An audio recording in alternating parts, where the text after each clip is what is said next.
ایران کی جانب سے اسرائیل پر حملوں کی نئی لہر، سینکڑوں میزائل داغ دیے گئے، اسرائیلی ڈرتے ہوئے بنکرز میں جا چھپے۔ جنگ کی تازہ ترین صورتحال کیا ہے؟ عامر رضا سے بات کرتے ہیں۔ عامر بھائی، سینکڑوں میزائل داغے گئے ہیں،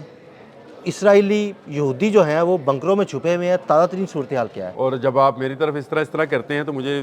آتا ہے کہ میں ڈونلڈ ٹرمپ کی طرف اس طرح کروں، جو یہ کہہ رہا ہے کہ میں نے ایرانی میزائل بیٹریز جو ہیں ختم کر دی ہیں، میں نے ایرانی جو بیلسٹک میزائل پروگرام ہے اس کو ختم کر دیا ہے، اب ایران جو ہے وہ اس کے پاس میزائلز نہیں ہیں۔ تو یہ میزائلز بھائی جان کیا امریکہ سے آ رہے ہیں؟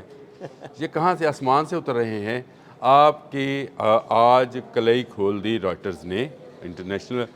میڈیا کے حوالے سے میں بات کر رہا ہوں، رائٹرز نے لکھا کہ نیو ویو، یہ 18ویں لہر ہے جو کہ اٹھائی گئی ہے اسرائیل کے اوپر، اور یہودیوں کو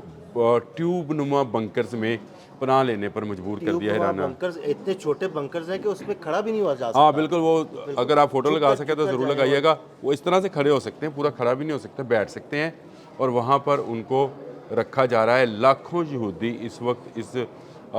گٹر نما، میں تو گٹر کہوں گا، جب یہ اندر گندگی اندر، جی یہ گندگی اندر ہے تو گٹر ہی ہے، یہ اس گٹر نما ٹیوبز کے اندر جو ہے پھنسے پڑے ہیں، اور اس پہ ایران جو ہے اپنے میزائلز فائر کر رہا ہے۔ میرے پاس ایک ویڈیو ایران کے میزائلز کی بھی ہے جو وہ فائرنگ ہو رہی ہے، جو اس نے کل رات جاری کی ہے۔ اس کی اگر تصویر ہم نکال سکیں تو اس کو ضرور نکالنا چاہیے، لیکن یہ بات حقیقت ہے کہ ایران جو ہے وہ نئے حملے، تازہ ترین حملے کیے ہیں۔ وہ میزائل کہاں سے نکلتا ہے؟ ایک دم پتہ ہی نہیں لگتا، زمین سے نکلتا ہے اور ایک دم جو ہے وہ تباہی مچانے کے لیے چلا جاتا ہے۔ دیکھیں اس وقت بھی جنگ پورے زوروں پہ ہے، جنگ بالکل جس طرح سے میڈیا ہمیں دکھا رہا ہے وقفے سے، ویسی جنگ نہیں ہے۔ جنگ میں کل رات کا دن بہت اہم گزرا ہے، اور بہت ہی حملے ہوئے ہیں ایران کے اوپر، فضائی حملے بھی ہوئے ہیں، میزائل حملے بھی ہوئے ہیں، لیکن اس کا جواب ترکی بدرکی، جس کو ہم اپنی زبان میں کہتے ہیں، یا ٹیٹ فور ٹیٹ کی طرح سے جو ہے، اگر انگریزی میں کہے تو ایران نے بھی دیا ہے، اور ایران نے نئی ایک میزائلز کی لہر جو ہے وہ گرائی ہے، ایک نئی بجلی جو ہے، یہ کہنا چاہیے، اسرائیل پر گرائی ہے، اور یہ بجلی گرانے کے بعد ان کے تمام لوگ جو ہے بنکرز میں، کتنی ہلاکتیں ہوئی ہیں، کتنے یہودی مارے گئے، کتنی بلڈنگز تباہ ہوئی، یہ خبر جو ہے یہ باہر آنے نہیں دی جا رہی۔ عامر، کنٹرولڈ میڈیا ہے نا وہ خبر۔ عامر بھائی، وہاں پہ تو یہاں تک پابندی لگا دی گئی ہے کہ کوئی بھی ویڈیو جو ہے نا وہ بنائے گا اور وہ جاری کرے گا تو اسے گرفتار کر لیا جائے گا، اور اس کو باہر نہیں جانے دیا جائے گا۔ یعنی انہوں نے اپنے جو موبائلز ہیں وہ کمپنی سے کہہ دیا کہ کوئی ویڈیو یا کوئی اس طرح کی چیز جو ہے وہ باہر نہ جانے پائے، ڈیٹا جو ہے وہ لیک نہ ہونے پائے۔ لیکن یہ بات حقیقت ہے کہ ایران نے بھرپور جواب کل رات میں دیا ہے، میزائلز کی بارش کی ہے، اور اس میزائلز کی بارش کی انٹرنیشنل میڈیا جو ہے، نہ صرف رائٹرز بتا رہا ہے بلکہ بی بی سی نے بھی اس کو رپورٹ کیا ہے، اور بی بی سی نے بھی کہا ہے کہ نئے میزائل کی لہر جو ہے اس نے اسرائیل میں اچھی خاصی تباہی مچائی ہے۔ اور تباہی کی خبریں اس لیے نہیں آتی ہیں کہ یہ وار آف پروپیگنڈا ہے، ایران میں ہونے والی تباہی کو چھپایا جا رہا ہے، اسی طرح سے اسرائیل میں ہونے والی تباہی کو جو ہے وہ بھی چھپایا جا رہا ہے، تاکہ ایران کی طاقت کا لوگوں کو اندازہ نہ ہو سکے۔ تو یہ ایک وار آف کمپین بھی اس کو کہہ سکتے ہیں، وار آف پروپیگنڈا بھی کہہ سکتے ہیں، لیکن انٹرنیشنل میڈیا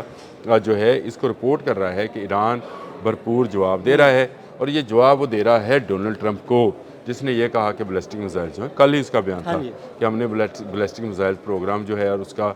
جو ہے اس کو ختم کر دیا ہے، ڈرونز اس کے ختم کر دیے ہیں۔ تو پھر یہ کہاں سے کیا آ رہے ہیں؟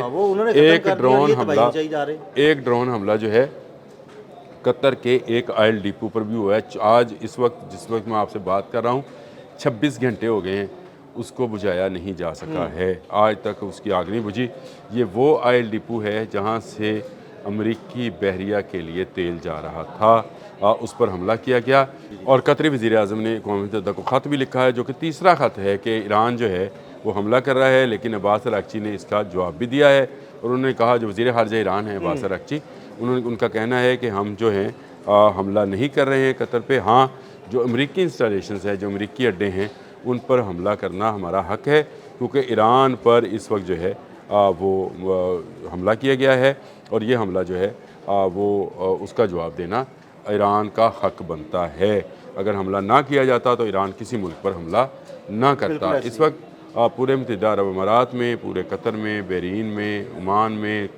کویت میں، عراق میں، آپ جس مرضی ملک کا نام لیں، منامہ میں،